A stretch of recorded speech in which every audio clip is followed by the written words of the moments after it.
Welcome back everyone to my channel. Today we are going to learn the important concepts what is left from the previous session we had from physics, capacitance and capacitor.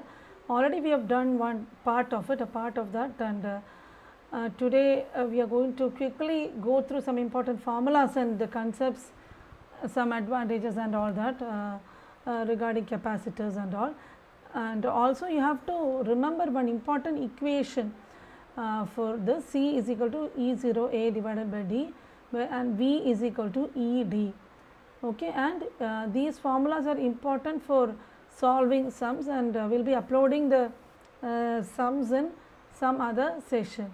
UE is equal to half E0A by D ED square. Instead of V we put ED square, and this equation is very important. You will get many sums for NEET based on this formula or equation. And AD is the volume of the space between the capacitor.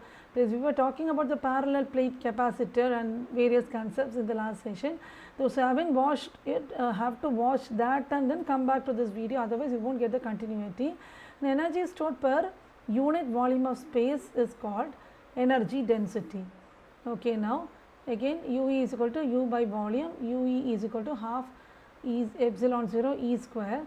We think that the energy is stored in the electric field between the plates of the capacitor, and if you allow the capacitor to discharge, you can retrieve the energy or release or take back the energy.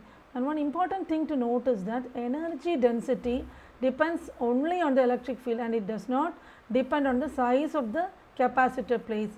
That is true for the electric field, because due to any type of charge configuration, what is true that energy density depends only on the electric field and not on the size of the plates of the capacitor. Okay. Now, what are the applications of capacitors? Very simple. Mostly they are used in ignition system of automobile engines to eliminate sparking, and another uses to reduce power fluctuations in power supply and to increase the efficiency of power transmission. Then you can see that in the flash capacitor in camera it is used, another important use. And also sometimes you see that the ceiling fan does not start rotating. When you switch it on, it won't rotate fast. Have you seen it inside the the place where it touches the upper roof or upper wall? You can see this thing which is placed inside the fan cup, and when the blades are rotated, normally it starts to rotate as usual.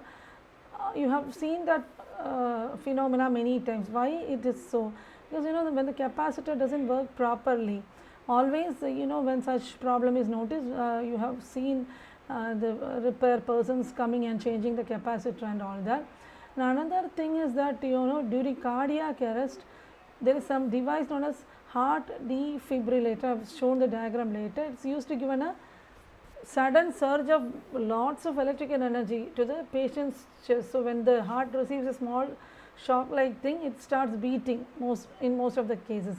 And the capacitor used in defibrillator is of 175 μF, charged to a high voltage of around 2000 volt. That is an important use.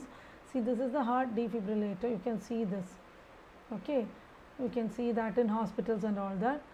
And now you all know about the digital camera, and flash comes from the camera when you take photographs. That is due to the energy released from the capacitor. That is called a flash capacitor. And work done is stored as electrostatic potential energy UE in the capacitor, that is Q square by 2C, that is 1 by 2 CV square, because Q is equal to CV, instead of Q you can substitute CV. And stored energy is directly proportional to the capacitance of the capacitor and square of the voltage between the plates of the capacitor. Always remember that work done is stored as electrostatic potential energy. You will get sums based on that, which you can quickly solve, and immediately you will get 4 marks for that question. And also that to rotate any object there should be some toe applied. Even the TORQE, you spell it as toe. Okay, many people say, students say that as torque, nothing like that, it's said as toe. So in a ceiling fan, as we saw already, initial toe is given by the capacitor known as the condenser. Suppose if the condenser is faulty, it will not give enough torque to rotate the blades when you switch on the fan. And to transfer an infinitesimal charges dq for a potential difference V. You know the work done is given as dW is equal to V dq and V is q by C.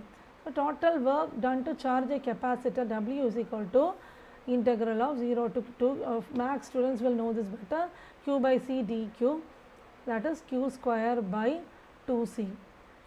Remember that. And next, what are the disadvantages of capacitor? Suppose even after the battery or power supply is removed, capacitor will have charges stored in it and energy for some time. Suppose if you switch off the TV, always do not touch the back side of the TV panel due to this reason. And next is energy stored in the capacitor. Now, capacitor not only stores the charges but also stores energy. If you connect a battery to the capacitor, electrons of the total charge Q, it is transferred from, capacitor has got two plates. So, from one plate to another it is transferred, and to transfer the charge, work is done by the battery, and this work done is stored as electrostatic potential energy in the capacitor. Okay, with that we come to an end of this session also for the capacitor. Then I will be uploading few tricks to solve the sums in physics very easily and quickly in a very short time. Always, as I say, please do like, share and subscribe to the channel, share it with your friends, and thanks for watching the video. We will be coming up soon with another video at the earliest, and with that we will come to an end of today's session.